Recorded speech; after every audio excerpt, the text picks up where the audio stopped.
vamos a hablar de un personaje fascinante, que no era ningún rey, ningún noble, de hecho, era un esclavo. Y aún así, estuvo a punto de romper la República Romana desde adentro. Estamos hablando nada más y nada menos que de Espartaco. Y como siempre, un poquito de contexto. ¿Quién era Espartaco? O más bien, ¿de dónde y de qué parte de Roma o de Europa venía Espartaco? Estamos hablando del año 111 a.C. Nació en Tracio, que es la actual Bulgaria, y decía que no sabía si de Roma o de Europa, como les dije ahorita, porque no se sabe realmente si él era como un auxiliar, soldado auxiliar romano, o si era un soldado de una de las tribus que fueron conquistadas por los romanos. Aquí el punto es que a Roma llegó no como un soldado, llegó como un esclavo. Pero ojo, sí sabía pelear, no era un campesino. Y todo inicia cuando termina en una escuela de gladiadores en Capua, bajo las órdenes de Lentulo Batiato. Y cabe resaltar que es una escuela y los gladiadores realmente no eran estrellas. Eran propiedad y estaban destinados a morir peleando, entreteniendo a la gente. Eso era su chamba. Vivían encerrados, eran vigilados y los castigos que recibían eran brutales. Entonces esto hizo que Espartaco pues empezara a generar cierto odio muy fundado, existencial, hacia Roma. Y en el año 73 a.C. se prendió la mecha. ¿Qué fue lo que pasó? Espartano, junto con otros 70 u 80 gladiadores, se fugaron de esta escuela. ¿Cómo se fugaron? Se preguntarán ustedes. Con cubiertos, utensilios, cuchillos, se levantaron en armas, bien organizados por Espartaco, y se pelearon contra ahí. Los guardias fueron los rebeldes y huyeron al monte Vesubio. Lograron escapar. ¿Y qué hizo Roma ante esto? Lo tomó como algo sencillito, dijo, están ahí en el monte Vesubio, ¿qué vamos a hacer? Pues vamos a mandar una milicia, no vamos a mandar a una legión, no vamos a mandar un gran ejército, vamos a mandar a una milicia a capturar a estos rebeldes. Mandaron a la milicia y se fueron por un caminito acercándose al monte. ¿Qué es lo que hizo Espartaco? Se dio la vuelta por atrás, por la parte que no podían bajar, y con cuerdas bajó para llegarles por atrás y terminó masacrando a toda esta milicia, a todos.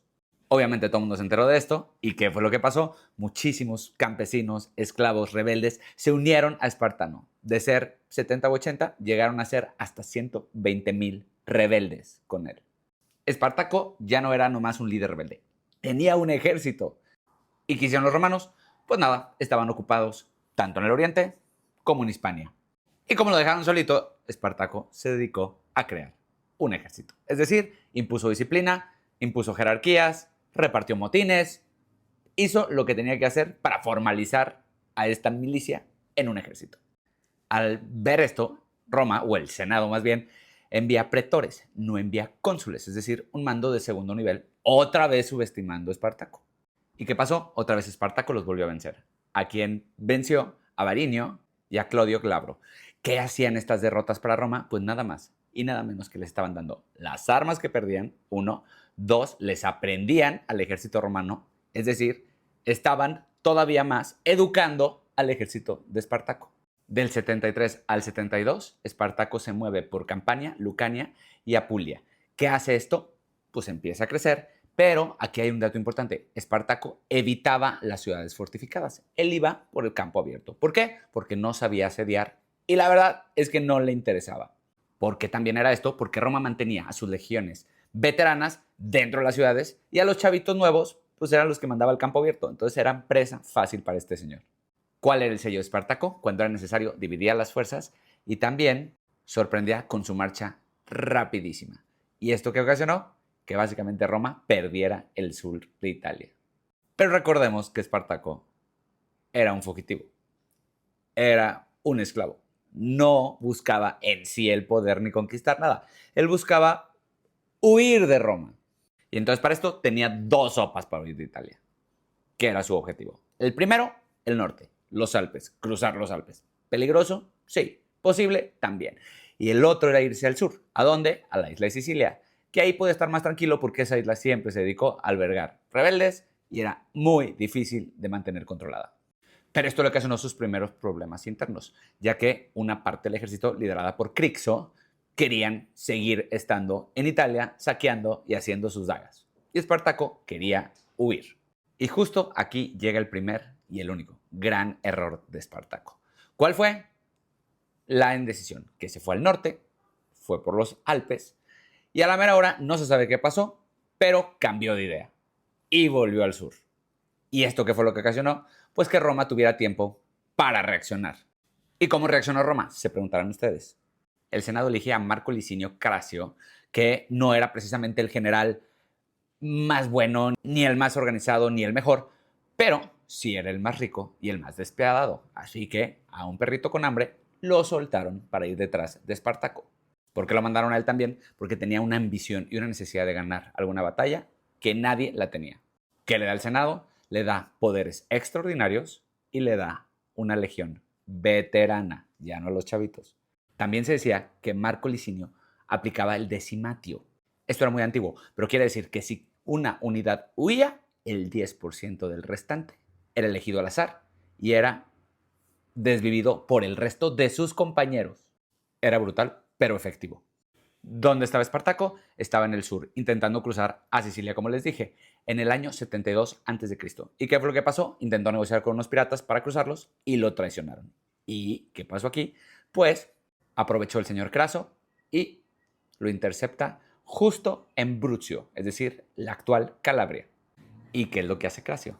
No los ataca directamente. Sabía que en estos campos abiertos siempre había ganado Espartaco. Entonces se le ocurrió algo un poquito más inteligente.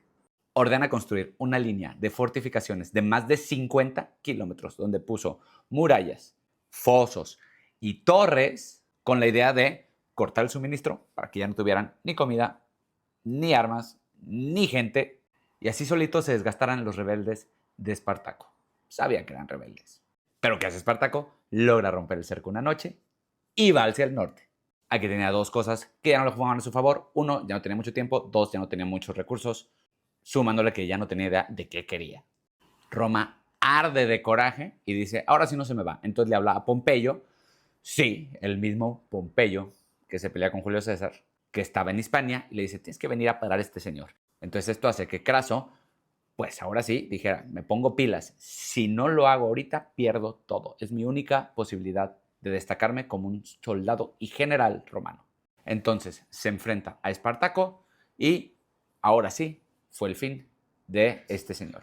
¿Qué fue lo que pasó? Decidió luchar Espartaco hasta el final. De hecho, hasta perdió su caballo, según cuentan, con una frase que se hizo un poco popular que decía, si yo pierdo esta batalla, ya no necesito mi caballo. Y si gano, tendré miles. Entonces, en el 71 a.C., choca la última batalla contra las legiones romanas. Espartaco, como siempre, lucha en primera línea, con todo en su contra, hasta que muere. Estamos hablando de la República Romana. En realidad no había que mostrar el cuerpo de este señor por las calzadas todavía. Entonces lo que se dedicaron es a que el cuerpo no volviera a aparecer. Se dice que desapareció en batalla y de ahí ya no se volvió a saber nada de Espartaco. ¿Y qué pasó tras esta derrota? Pues nada, Marco Licinio Craso, conocido por su brutalidad, pues mandó nada más y nada menos que crucificar a 6,000 rebeldes del ejército de Espartaco, donde los puso a lo largo de la Vía Apia, que era el camino para llegar a Roma. Entonces, en lugar de candelabros bonitos, había cruces con rebeldes. Pompeyo sí alcanzó a llegar y se deshizo de todos los que habían quedado rezagados, y esto le dio mucho poder, que ya vemos cómo terminó cuando hablamos del inicio del Imperio Romano. Entonces, básicamente, Espartaco fue clave en todo lo que vino después con Julio César, Marco Antonio, Pompeyo, Cleopatra, y él nunca lo iba a saber. ¿Qué también nos dejó Espartaco? Realmente, bueno, ya se dieron buenas condiciones a los esclavos porque temían ahora sí otra revuelta, que pudiera pasar lo mismo y que ahora sí no la contaran. Así que, bueno, odio destruir el mito de Espartaco, que mucha gente decía que este señor quería ser rey de Roma y un emperador romano. Y no es cierto. ¿Qué buscaba él? Buscaba huir. ¿Cómo lo hizo? Como pudo.